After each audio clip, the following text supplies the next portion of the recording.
မင်္ဂလာပါခင်ဗျာ Revolut Burma News Channel ကနေပြီးတော့ဇွန်လ25ရက်နေ့မနက်ပိုင်းရရှိထားတဲ့သတင်းများကိုတင်ဆက်ပေးပါမယ်ပထမဆုံးတင်ဆက်ပေးရမယ်မြို့သိမ်းတိုက်ပွဲသတင်းကတော့မန္တလေးတိုင်းမိုးကုတ်မြို့နယ်အရှိပိုင်းကိုဇွန်လ24ရက်နေ့မှာ TNL ဦးဆောင်တဲ့တပ်များကအပိသက်သိမ်းပိုက်လိုက်ပြီးတဲ့နောက်မိုးကုတ်မြို့နယ်တမြို့နယ်လုံးကိုတော်လိုင်းတပ်များကထိန်းချုပ်ရရှိသွားပြီဆိုတဲ့သတင်းကိုတင်ဆက်ပေးပါမယ်ဇူလိုင်လ24ရက်နေ့မှာမိုးကုတ်တမြို့နယ်လုံးကိုအပိသက်တိုက်ခိုက်သိမ်းပိုက်နိုင်ခဲ့ပါတယ်လို့ TNL ရဲ့သတင်းနဲ့ပြန်ကြားရေးကပြောဆိုထားပါတယ်ဇွန်လ25ရက်နေ့ကနေစတင်ပြီးတော့မိုးကုတ်မြို့နယ်ကိုစတင်တိုက်ခိုက်ခဲ့ပြီးဇွန်လ30ရက်နေ့မှာမိုးကုတ်အနောက်ပိုင်းတစ်ခုလုံးကို TNL ကသိမ်းပိုက်နိုင်ခဲ့တယ်လို့သိရပါတယ်ဇွန်လ25ရက်နေ့ကစတင်ပြီးတော့ TNL ဦးဆောင်တဲ့တော်လိုင်းတပ်များကမိုးကုတ်မြို့နယ်အနောက်ပိုင်းမှာစတင်ထိုးစစ်ဆင်ခဲ့ခြင်းဖြစ်တယ်လို့သိရပါတယ်အဲ့ဒီနောက်မှာတော့ဇွန်လ26ရက်နေ့မှာမိုးကုတ်မြို့နယ်အနောက်ပိုင်းဒေါ်နန်းကြည်တောင်စခန်းဗျူဟာစခန်းကုန်းရွှေတာယာပန်းတပြေနဲ့ဖြူရောင်ကုန်းတို့ကိုအသီးသီးသိမ်းပိုက်နိုင်ခဲ့တယ်လို့သိရပါတယ်ဇွန်လ28ရက်နေ့မှာမိုးကုတ်ချက်ပြင်ရဲစခန်းတို့ကိုလည်းတိုက်ခိုက်သိမ်းပိုက်နိုင်ခဲ့ကြောင်းသိရှိရပါတယ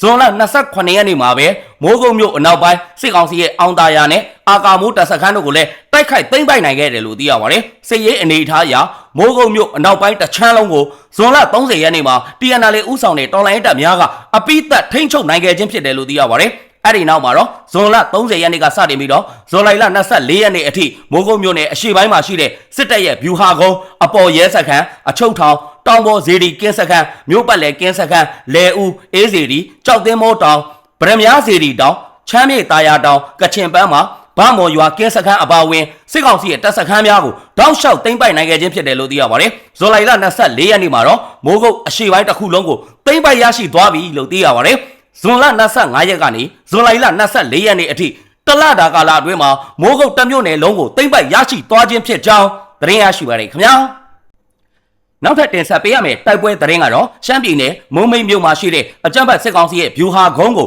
TNL ကတိုက်ခိုက်နေပြီးတော့နောင်ချုံမြို့နယ်မှာလည်းတိုက်ပွဲများဆက်လက်ပြင်းထန်နေတယ်ဆိုတဲ့သတင်းကိုတင်ဆက်ပေးပါမယ်ဇွန်လ24ရက်နေ့နေ့လယ်12နာရီခန့်မှာမုံမိတ်မြို့မှာရှိတဲ့အကြမ်းဖက်စစ်ကောင်စီရဲ့လက်ကျန်တပ်စခန်းတစ်ခုဖြစ်တဲ့မုံမိတ်ဗျူဟာကုန်းကိုတောင်းတက်ပြီးတော့ TNL ကတိုက်ခိုက်ခဲ့တယ်လို့သိရပါတယ်အလားတူပဲနောင်ချုံမြို့နယ်တဲခေါ်ရွာမှာအကြမ်းဖက်စစ်ကောင်စီနဲ့တောင်းတက်ပြီးတော့ TNL တို့တိုက်ပွဲဖြစ်ပွားခဲ့တယ်လို့သိရပါတယ်ဒါ့အပြင်ဗန်ပွေးရွာမှာတပ်ဆွဲထားတဲ့အကြမ်းဖက်စစ်ကောင်စီတပ်သားများကအုံမတီးရွာအနီးတစ်ဝိုက်ကိုလက်နက်ကြီးနဲ့6ကြိမ်ပစ်ခတ်တိုက်ခိုက်ခဲ့ကြောင်းသတင်းရရှိပါတယ်ခင်ဗျာဆက်လက်ပြီးတင်ဆက်ပေးရမယ့်သတင်းကတော့မကွေးတိုင်းပခုတ်ကူမြို့မှာ KTV ကနေပြန်လာတဲ့အကြမ်းဖက်စစ်ကောင်စီတပ်ကဗိုလ်ကြီးတအုပ်ကို Southern YSO PDF အဖွဲ့ကအရှင်ဖမ်းဆီးရရှိခဲ့တယ်ဆိုတဲ့သတင်းကိုတင်ဆက်ပေးပါမယ်ဇူလိုင်လ24ရက်နေ့ညနေ3နာရီခန့်မှာပခုတ်ကူမြို့စက်မှုဆောင် KTV ကနေပြန်လာတဲ့သုံးပွင့်ဗိုလ်ကြီးဝင်းစော်ကို Southern YSO PDF အဖွဲ့ကအရှင်ဖမ်းဆီးရရှိခဲ့ခြင်းဖြစ်တယ်လို့သိရပါတယ်။ဖမ်းဆီးရမိတဲ့ဗိုလ်ကြီးဝင်းစော်ဟာလက်ရှိနေပြည်တော်အမှတ်23တပ်မတော်ဂရင်25စေယုံမှာ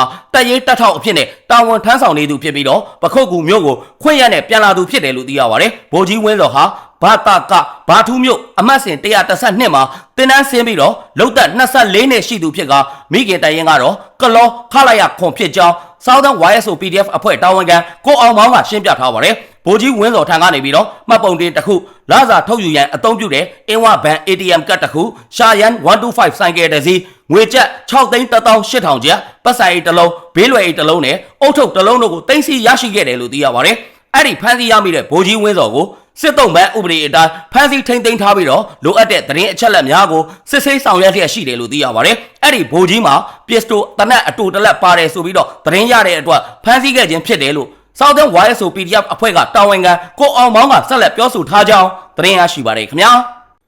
နောက်ထပ်တင်ဆက်ပေးရမယ့်သတင်းကတော့တန်လျင်မြို့မှာအကြမ်းဖက်စစ်ကောင်စီခန့်အုပ်ချုပ်ရေးမှူးရဲထုတ်ကိုစရဖကဖမ်းဆီးသွားတယ်ဆိုတဲ့သတင်းကိုတင်ဆက်ပေးပါမယ်။ရန်ကုန်တိုင်းဒေသကြီးတန်လျင်မြို့နယ်မြို့ဟောင်းအရှိရက်ကွက်အကြမ်းဖက်စစ်ခွေးကျွန်ဖြစ်တဲ့အုပ်ချုပ်ရေးမှူးရဲထုတ်ကိုစစ်ဘက်ရေးရာလုံခြုံရေးအဖွဲ့စရဖကနေပြီးတော့ဇူလိုင်လ23ရက်နေ့ည10:00နာရီခန့်မှာနေအိမ်ကနေလာရောက်ဖမ်းဆီးသွားပြီးတော့ဖုန်းများကိုလည်းတင်သွားကြောင်းဒေသခံ channel ဖြစ်တဲ့တန်လျင်မီဒီယာကဖော်ပြထားပါတယ်ရဲထုတ်ဟာတန်လျင်မြို့နယ်ပြည်သူ့ကာကွယ်ရေးတပ်ဖွဲ့ကနေပြီးတော့ရှင်းလင်းချင်းခံထားရဖူးသူတအုပ်ဖြစ်ပြီးတော့မသေးဘဲနဲ့အုပ်ချုပ်ရေးမှူးဆက်လုပ်နေသူဖြစ်တယ်လို့သိရပါတယ်ဖမ်းဆီးသွားတဲ့အချိန်ကနေပြီးတော့အခုအချိန်ထိကိုတွေးခွင့်လည်းမရဘူးလို့သိရကြောင်းသတင်းရရှိပါတယ်ခင်ဗျာ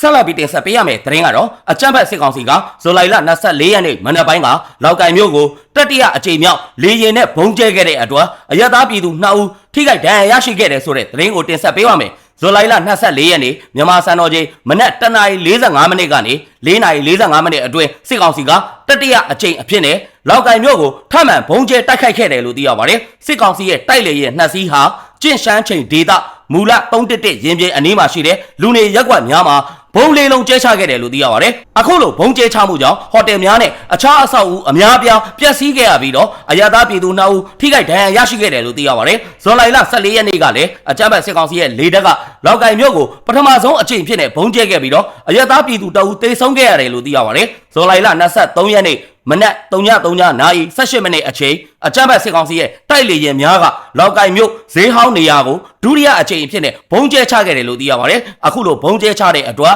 Lucky Hotel မှာအဆောင်ဖြစ်နေနေထိုင်နေတဲ့ဝန်ထမ်း2ဦးသေဆုံးခဲ့ရတယ်လို့သိရပါတယ်သေဆုံးသူ2ဦးဟာအမျိုးသမီး2ဦးနဲ့အမျိုးသား2ဦးတို့ဖြစ်ပြီးတော့အခြားသောနောက်ထပ်ဝန်ထမ်း2ဦးလည်းအပြင်းထန်ဒဏ်ရာရရှိခဲ့ကြောင်းသတင်းရရှိပါတယ်ခင်ဗျာ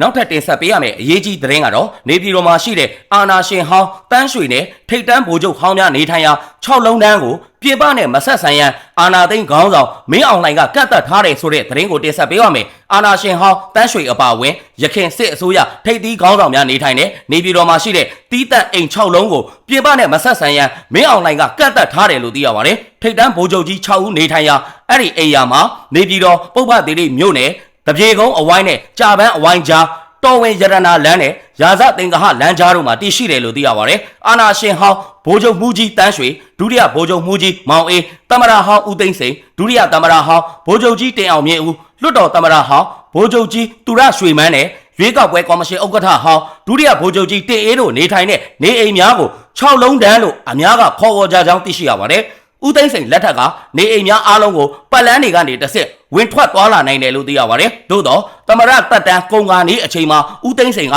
၎င်းရဲ့အိမ်ဘေးမှာရှိတဲ့ပတ်လန်း2နေရာကိုအသေးပိတ်လိုက်တဲ့အတွက်ဦးသိန်းစိန်ရဲ့ခြံအဝင်ထွက်ဟာတီးတန့်ဖြစ်သွားခဲ့တယ်လို့သိရပါတယ်။ခြံဝင်းတစ်ခုချင်းစီရဲ့ဂိတ်မှာလည်းရဲတပ်ရင်းကတပ်စိတ်များချထားပြီးတော့ရခင်ကလေးကလုံခြုံရေးတွေတင်းကျပ်ထားခဲ့တယ်လို့သိရပါတယ်။အကြမ်းဖက်အာဏာသိမ်းခေါင်းဆောင်မင်းအောင်လှိုင်က2021ခုနှစ်ဖေဖော်ဝါရီလ1ရက်နေ့မှာအာဏာသိမ်းပြီးတဲ့အချိန်မှာတော့6လုံးတန်းပတ်လန်းကိုတန်ဆူးကြိုးတွေချပြီးတော့လုံခြုံရေးတွေတင်းကျပ်ထားခဲ့တယ်လို့အဲ့ဒီ6ဦးထံကိုဝင်ထွက်သွားလာမှုများကိုပါထိန်းချုပ်ခဲ့တယ်လို့စစ်တပ်သတင်းအရင်းမြစ်ကပြောဆိုထားပါတယ်။အဲ့ဒီလူကြီး6ဦးကိုခြံဝင်းပြင်ပကိုသွားခြင်းခရီးသွားခြင်းကြိုတင်ပြီးတော့အသိပေးပြီးမှလုံခြုံရေးအရာအခြေအနေပေးမှသာသွားလာပါတနည်းအားဖြင့်ခွင့်ပြုချက်ရမှသွားပါဆိုပြီးတော့ပြောထားပါတယ်လို့သူကပြောပါတယ်။အဲ့ဒီတီးတန့်အိမ်6လုံးတွေကတန်းရွှေနဲ့သိန်းစိန်တို့ရဲ့ခြံများမှာရဲလုံခြုံရေးများသာမကစစ်တပ်တပ်ရင်းတပ်ဖွဲ့များပါချထားတယ်လို့သိရပါတယ်။အဲ့ဒီအိမ်များကိုတွာလာသူတို့ရဲ့အမည်နဲ့ကြာချိန်များကိုလည်းကာကွယ်ဦးစီးချုပ်ရုံးကြီးကိုသတင်းပို့ရကစစ်ကောင်းဆောင်ထံကိုတင်ပြရတယ်လို့အဲ့ဒီသတင်းအရင်းမြစ်ကပြောဆိုထားပါတယ်။ပြင်ပနဲ့အဆက်အဆံလောက်တာကိုကန့်သတ်ပြီးတော့အထီးကျန်အောင်တမင်လောက်ထားတာပြီးတော့အဲ့ဒီတပ်လုံခြုံရေးကအင်အားများပြီးတော့ခြေလျင်တပ်ကောအကြမ်းဖက်နှိမ်နင်းရေးတပ်တွေရောပါပါတယ်။အဲ့ဒီတန်းရွှေနဲ့သိန်းစိန်လူကြီး2ဦးရဲ့လုံခြုံရေးအတွက်လို့အမည်တက်ပြီးတော့အဲ့ဒီလူကြီးတွေကိုတမင်အကျယ်ချုပ်ချထားတဲ့သဘောမျိုးပါလို့ပြောဆိုခဲ့ပါတယ်။ပြီးခဲ့တဲ့ဇွန်လ28ရက်နေ့ကမှလူမြင်ကွင်းမှာပြန်ပေါ်လာပြီးတော့တရုတ်နိုင်ငံကိုငြိမ်းချမ်းစွာအတူရှင်တွဲနေထိုင်ရေးမူ9ချက်ထုတ်ပြန်ခြင်းနှစ်80အခမ်းအနားကိုတွားတက်ခဲ့တဲ့တမရဟောင်းဦးသိန်းစိန်ရဲ့ခရီးစဉ်ဟာလည်းစစ်ကောင်းဆောင်ရဲ့ခွင့်ပြုချက်ရယူခဲ့ရတယ်လို့အခြားသတင်းရင်းမြစ်တို့ကပြောဆိုထားပါတယ်။တရုတ်ပြည်ကပြန်လာတဲ့အချိန်မှာလဲဦးသိန်းစိန်ကခရီးစဉ်အကြောင်းကိုစစ်ကောင်းဆောင်ထံမှပြန်လည်တင်ပြပေးခဲ့ရတယ်လို့၎င်းကပြောဆိုခဲ့ပါတယ်။ရွေးကောက်ပွဲကျင်းပနိုင်ရေးလမ်းဖွင့်ပေးတဲ့အနေနဲ့ဂျားဖြတ်အစိုးရသစ်ဖွဲ့စည်းရန်စစ်ကောင်းဆောင်ကိုအာဏာစွန့်ရေးနားချပေးရန်တရုတ်နိုင်ငံသားရေးဝန်ကြီးဝမ်ယီကဦးသိန်းစိန်ကိုတိုက်တွန်းခဲ့တယ်လို့စင်ကာပူအခြေစိုက် Channel News Asia သတင်းဌာနကရေးသားဖော်ပြထားပါတယ်။အဲ့ဒီအခြေအနေများပေါ်ပေါက်ခဲ့ပြီးတဲ့နောက်ယာယီသမ္မတဦးမြင့်ဆွေကျမ်းမာရေးမကောင်းကြောင်းစစ်ကောင်စီကဇူလိုင်လ19ရက်နေ့မှာအသေးစိတ်ထုတ်ပြန်ခဲ့တယ်လို့သိရပါတယ်။၄ရက်အကြာမှာတော့ယာယီသမ္မတတာဝန်ကိုစစ်ကောင်စီဥက္ကဋ္ဌထံလွှဲအပ်တယ်ဆိုပြီးသတင်းထုတ်ပြန်ကအသက်68နှစ်အရွယ်ရှိပြီဖြစ်တဲ့အကြမ်းဖက်စစ်ကောင်ဆောင်မင်းအောင်လှိုင်ကသူ့ကိုယ်သူသမ္မတခန့်အပ်လိုက်တော့တယ်လို့သိရပါတယ်။သမ္မတဖြစ်ရေးအတွက်စစ်ကောင်ဆောင်ရဲ့အိမ်မက်ဟာဦးသိန်းစိန်အစိုးရလက်ထက်ကလေးကဖြစ်တယ်လို့သိရပါတယ်။2010ပြည့်နှစ်အတွင်းအာနာရှင်ဟောင်းတန်းရွှေကမောင်အေးသိန်းစိန်ရွှေမန်းတင်အောင်မြင့်ဦးနဲ့တင်အေးတို့ကိုတွေ့ဆုံတဲ့အချိန်သမ္မတတာဝန်ကို2011ခုနှစ်ကနေ2015ခုနှစ်အတွက်ဦးသိန်းစိန်ထမ်းဆောင်ရန်2016ကနေ2020တက်တန်းမှာသူရရွှေမန်းထမ်းဆောင်ရန်ညွှန်ကြားခဲ့တယ်လို့စစ်တပ်အရာရှိကြီးတဦးကပြောဆိုထားပါတယ်။အဲ့ဒီနောက်မှာတော့2013ခုနှစ်မှာဦးသိန်းစိန်ကပြည်သူတွေကတာဝန်ပေးရင်ဒုတိယတက်တန်းကိုထပ်မံထမ်းဆောင်မယ်လို့လေတံပစ်လာပြီးတော့မင်းအောင်လှိုင်ရဲ့ထောက်ခံမှုကိုရရှိရေးအတွက်ကြိုးပမ်းခဲ့တယ်လို့အဲ့ဒီစစ်တပ်အရာရှိကြီးကပြောပြခဲ့ပါတယ်။ ဒုတိယတက်တန်းမှာဦးသိန်းစိန်ကပထမ3နှစ်ပဲလုပ်ပြီးတော့နောက်2နှစ်ကိုမင်းအောင်လှိုင်သမ္မတလုပ်ဆိုပြီးတော့ဦးသိန်းစိန်ကစီးရုံးပါတယ်2016ခုနှစ်ဇွန်လ3ရက်နေ့မှာအသက်60ပြည့်မှလို့ပြောတော့မပူနဲ့နိုင်ငံဝန်ထမ်းအငိမ့်စားယူရမယ်အသက်ကို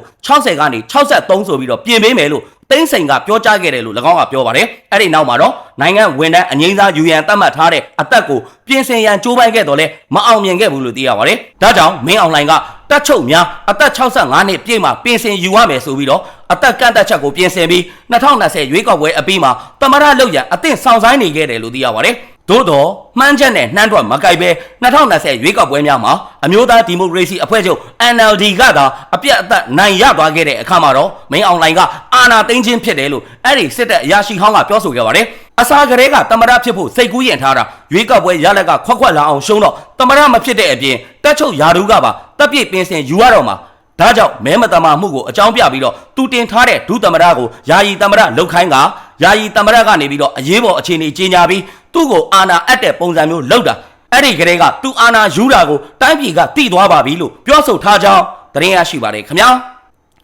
အခုလိုမျိုးမြန်မာတနိုင်ငံလုံးမှာဖြစ်ပွားနေတဲ့စီးရေးသတင်းနိုင်ငံရေးသတင်းများကိုအချိန်ပေးပြီးတော့နားဆင်ပေးတဲ့အတွက် Revolut Burma News Channel ကနေပြီးတော့အထူးပဲကျေးဇူးတင်ရှိပါတယ်ခင်ဗျာ